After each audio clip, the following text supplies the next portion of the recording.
guys know what movie that's from. We can be friends. So I decided to do a tutorial today. I wanted to play with the new Modern Renaissance palette from Anastasia Beverly Hills that I ordered the other day. I have to tell you guys, to be perfectly honest, like, I think this is the most, I said this on Snapchat. If you're not following me on Snapchat, I'll link it right here. Genuinely think this is probably one of the most useful palettes I've ever seen in my life. Normally when I get a palette, and I buy them a lot less frequently now, unless I do think there's something I will reach for over and over again.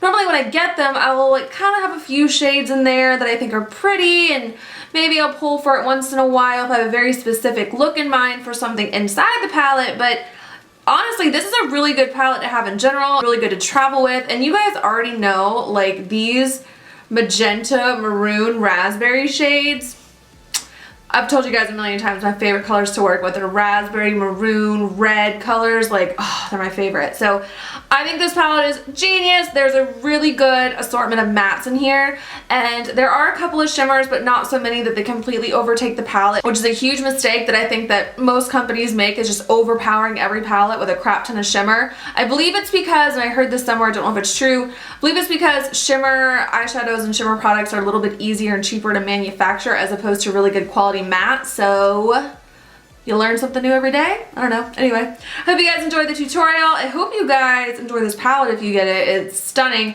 I've actually considered doing like a couple of tutorials with it because you could do several things with it. So let me know what you think. I really hope you guys enjoy it. Like I said, please thumbs up if you do enjoy it. Check the down bar for links to all my social media platforms. Please subscribe if you have not.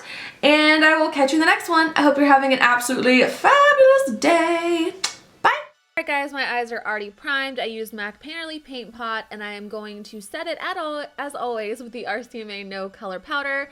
And I'm going to be using the Modern Renaissance palette from Anastasia. I don't know the exact shades I'm using, the names of them, but I will link them down below. I'm starting off with this pale orange shade, and I'm going to work this in the outer corner of my eye, a little bit above my crease with my Sigma E40 brush. And I'm going to kind of create this like angular rounded shape with my brush. It starts low on the outer corner of my eye and kind of goes in like a wave motion, and it crests at the bottom of my eyebrow.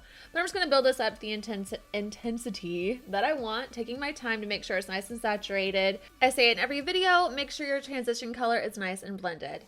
Then taking this deeper orange color from the same palette on a slightly smaller brush, I'm going to start poking this in the outer corner of my eye and moving it inward. We're going to kind of create like a gradient effect all over the lid and up into the crease. Really not a whole lot of shadows are involved here, but just make sure that you pack that color on the outer corner, move it up in towards your crease, and make sure you start bringing it in low on your lid because we're going to add other colors there later as well. And as always, taking a bigger brush to blend everything out.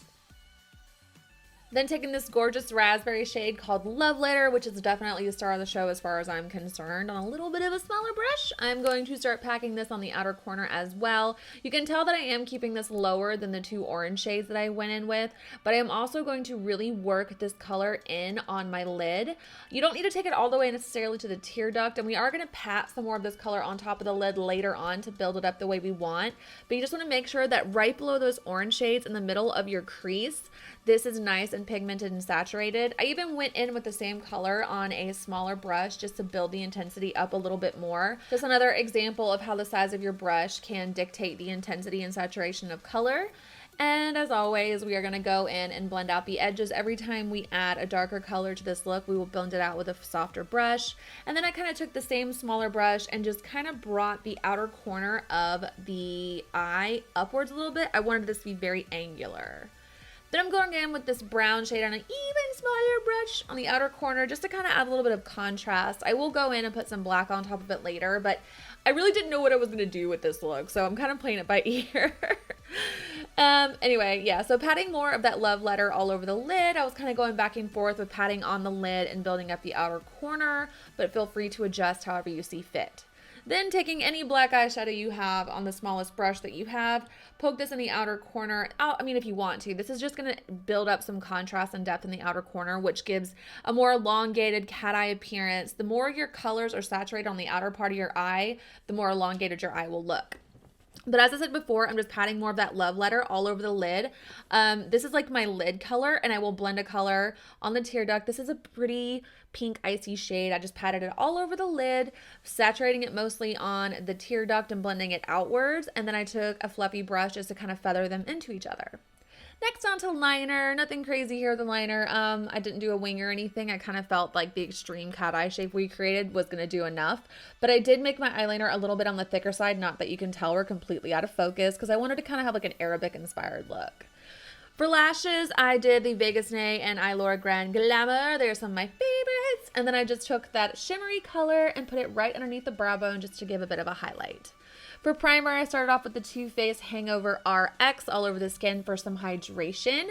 I love to mix my primers together, and just in the areas of my skin that I have the most texture, I am adding some Smashbox Pore Minimizing Photo Finish Primer. This is my favorite primer for smoothing out the appearance of your skin, and it also does a good job of mattifying as well.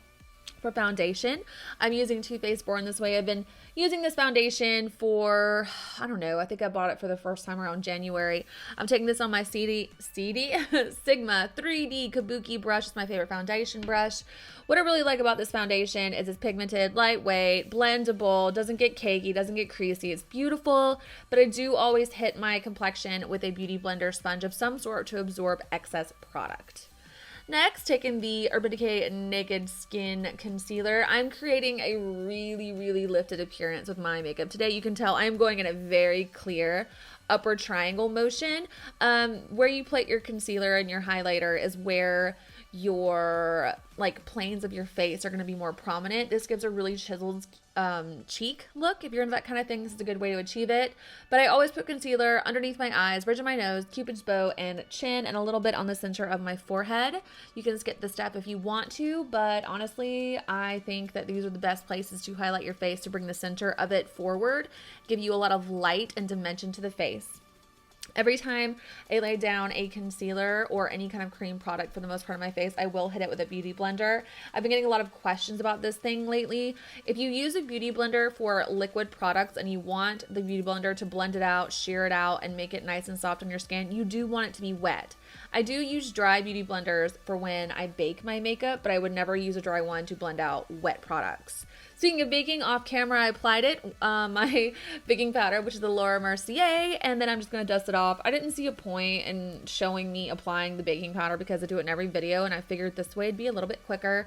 But like I said before, I always dust the crap out of this off my face. For bronzer, I'm using the Smashbox. I believe this is one of the Bronze Lights bronzers, and it's like in the deeper, darker matte one. You will notice that I still have cooking powder down the center of my nose and a little bit on my forehead as I am bronzing my jawline, my hairline, and behind my cheekbones.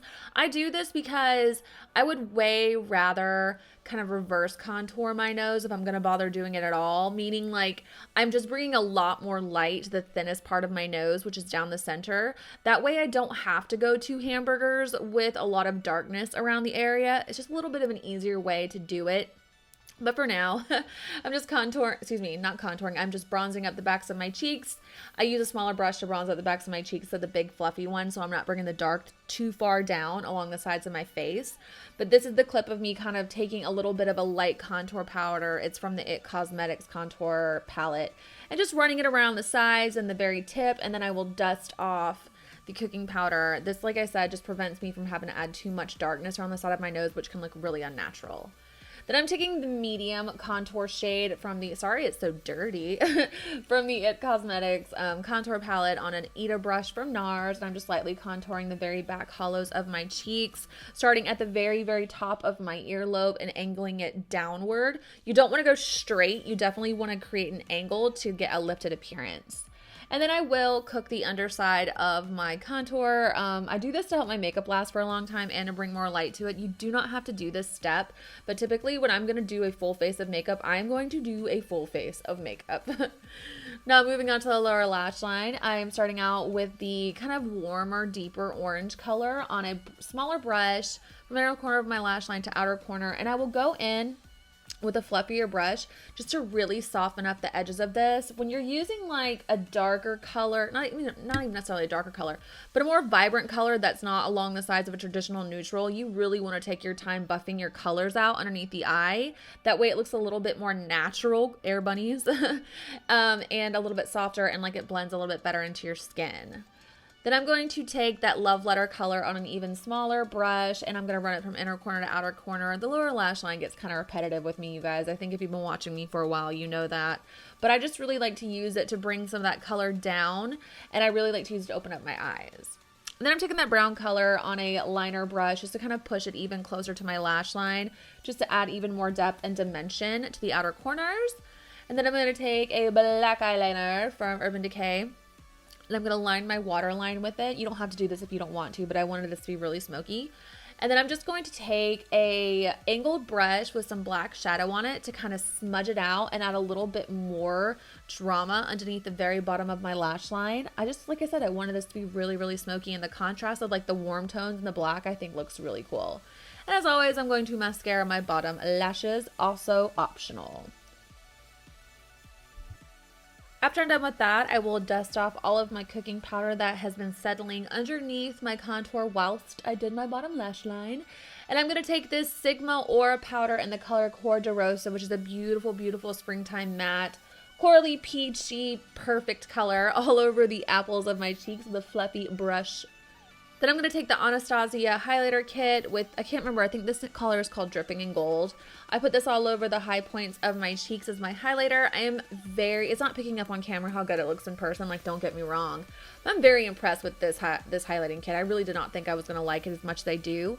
I always highlight the tops of my cheekbones, the very tip of my nose, and the bridge of my nose as well. MAC Pro Longwear Lip Liner in the color Absolutely It. I am just going to line the outer corners, the outer corners. I'm going to line my entire lip. I don't know why it got cut out of the video that I didn't do my inner Cupid's bow, but I totally did. I don't know why it's not in there, but for lip color, I went in with Lolita from Kat Von D. I hope you guys enjoyed this video. Talk to you next time. Bye!